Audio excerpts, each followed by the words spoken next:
ရှိတဲ့ခန်းထဲကိုပြေးဝင်သွားပြီးဦးကသားရဲ့ဖေဖေဖြစ်ပေးလို့ရမလားလို့မေးလိုက်ပါတော့တယ်ဒီစကားကြားတာနဲ့အတွင်းရေးမှူးမလေးကအမြန်ပြေးလာပြီး CEO ကိုအချိန်တောင်းပန်ကသားလေးကိုပြန်ခေါ်သွားပါတယ်ထိုင်ကုန်မှာပဲငိမ့်ထိုင်နေဖို့ရှောက်မပြေးဖို့တေချာမှာထားခဲ့တဲ့မိတူကူကိုအပြင်ထွက်သွားတဲ့အချိန်မှာပဲသားလေးက CEO စီကိုထပ်ပြေးသွားပြီးအင်တာလိုက်ပို့ပေးဖို့အကူအညီတောင်းပါတယ်မိခင်လည်းမရှိတာကြောင့် CEO ကမငင်းနိုင်ပဲလိုက်ပို့ပေးခဲ့ရတယ်အဲ့ဒီအချိန်မှာပန်းစည်းကင်ထားတဲ့ဝန်ထမ်းတစ်ယောက်ဖြစ်လျှောက်လာပြီးပန်းဝန်းမုံကြောင့် CEO နဲ့ကလေးလေးနှစ်ယောက်လုံးတပြိုင်နက်နာချေလိုက်ကြပါတယ် CEO ကအံ့ဩသွားတယ်ဘာလို့လဲဆိုတော့သူနဲ့ကလေးလေးမှာပန်းဝန်းမုံတမ်းမတဲတဲ့အခြေအနေတူနေတာကိုသတိထားမိသွားလို့ပါသူစိတ်ထဲမှာတန်တရားတွေဝင်လာချိန်မှာပဲအတွင်းရေးမှူးမလေးရောက်လာပြီးအတွေးတွေကိုဖျက်တောက်သွားခဲ့တဲ့ CEO ကတော့သူ့ရဲ့အတွင်းရေးမှူးမလေးဟာလွန်ခဲ့တဲ့လုံးရှာဖွေနေခဲ့တဲ့မိန်းကလေးဖြစ်နိုင်တယ်လို့စတင်တန်တရားဝင်လာပါတော့တယ်လွန်ခဲ့တဲ့6နှစ်တုန်းကရက်မှုပြီးမတော်တဆတညတာဆုံးတွေ့ခဲ့ကြတဲ့သူတို့နှစ်ယောက်ဟာမနေ့ရောက်တော့မိန်းကလေးကလောတကြီးထွက်သွားခဲ့ပြီးလက်ကောက်တစ်ခုကိုဟိုတယ်အခန်းထဲမှာမိကြံခဲ့ပါတယ် CEO ကအဲ့ဒီလက်ကောက်ကိုတွေ့တာနဲ့ပိုင်ရှင်ကိုရှာခိုင်းခဲ့ပေမဲ့အဲ့ဒီအချိန်မှာမိန်းကလေးကနိုင်ငံခြားကိုပညာဆက်သင်ဖို့ထွက်ခွာသွားပြီးဖြစ်နေခဲ့ပါတယ်6နှစ်ကြာပြီးနောက်သူမဟာသားလေးနဲ့အတူပြန်ရောက်လာပြီးကုမ္ပဏီတစ်ခုမှာအလုပ်ဝင်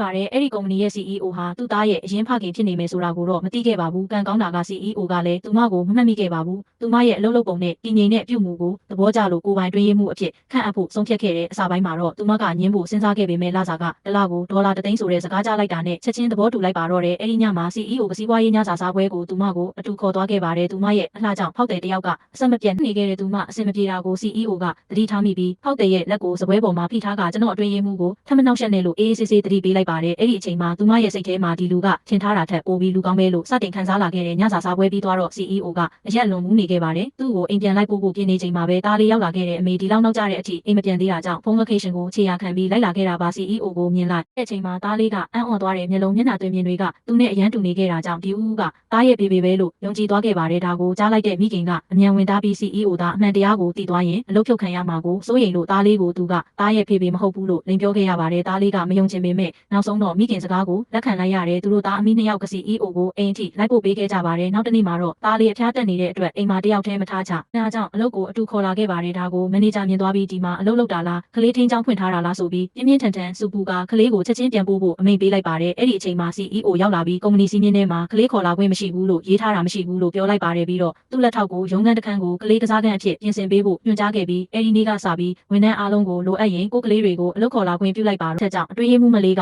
အလွန်ကျေးဇူးတင်သွားခဲ့ပြီး